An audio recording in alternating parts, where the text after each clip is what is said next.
నమస్కారం అండి. అంతర్యామిలో ఈరోజు అంశం తొలి పర్వదినం మనకు అందించిన వారు శేషభట్టర్ మురళీ వెంకటాచార్య గారు. వివరిస్తున్నది మీ విజయభాస్కర్.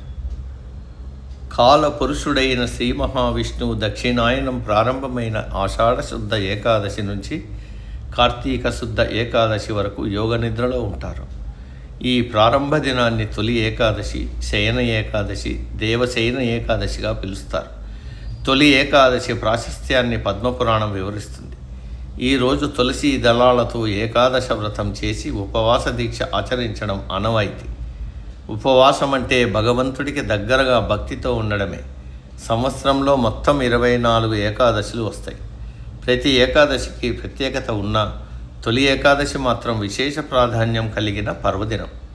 సర్వాంతర్యామి అయిన శ్రీహరి యోగ నిద్రలో ఉండే ఈ 4 నెలల్లో మహాశివుడు లోకపాలన చేస్తాడని, హరి నిదురిస్తే హరుడు మేల్కొంటాడని భక్తులు నమ్ముతారు. ఈ కాలంలో ధ్యానం, మౌనం, ఉపవాస వ్రతాలు, పితృకార్యాలు చేస్తారు. వర్ష ఋతువు కావడం వల్ల చాతుర్మాస దీక్షలో ఉన్న భక్తులు 4 నెలలు కూడా ఎక్కడికి ప్రయాణం చెయ్యరు. సాత్విక ఆలోచనలతో గడుపుతూ సాత్విక ఆహారం స్వీకరిస్తారు. పరమశివుడికి అత్యంత ప్రీతికరమైన కాలం కాబట్టి శ్రావణమాస వ్రతాలు, కార్తీక దీక్షలు ఆచరిస్తారు. శాస్త్రీయంగా చూస్తే జూలై నెల నుంచి సూర్యుడు భూమధ్య రేఖకు దక్షిణంగా ప్రయాణం చేస్తాడు. అది దేవతలకు రాత్రికాలం అంటారు. ఉత్తరాయణం వారికి పగటి కాలం. తొలి ఏకాదశి గురించి పౌరాణిక గాథలు ఎన్నో ప్రాచుర్యంలో ఉన్నాయి. వరాహ పురాణం ప్రకారం కృతయుగంలో మురాసురుడనే రాక్షసుణ్ణి సంహరించే క్రమంలో అలసిన శ్రీ మహావిష్ణువు ఒక గుహలో నిద్రించాడు. ఆయన శరీరం నుంచి ఒక స్త్రీ ఆవిర్భవించి రాక్షసుణ్ణి సంహరించింది. ఆమెనే విష్ణుప్రియ, ఏకాదశి అనే పేర్లతో పిలుస్తారు.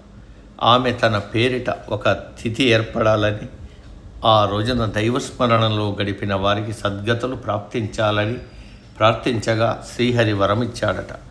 నాటి నుంచి ప్రజలు ఏకాదశి వ్రతం చేసుకుంటున్నారు. పేలాల పిండిని స్వీకరించి ఉపవాస దీక్షను విరమించడం ఆనవాయితీ. తొలి ఏకాదశి నాడు ఉపవాసం ఉంటే అన్నానికి ఎలాంటి లోటు ఉండదని నానుడి. ఉపవాసం, జాగరణ 2 చేస్తే 1000 అశ్వమేధయాగాలు చేసిన ఫలం వస్తుందని, తెలిసి తెలియక చేసిన పాపాలు తొలగిపోతాయని భక్తుల నమ్మకం. మనిషికి 5 జ్ఞానేంద్రియాలు, 5 కర్మేంద్రియాలు ఉంటాయి. వాటన్నింటినీ ఏకోన్ముఖం చేస్తుంది అంతరేంద్రియమైన మనసు. ఈ 11ంటిని కలిపి ఏకాదశిగా భావిస్తారు పెద్దలు.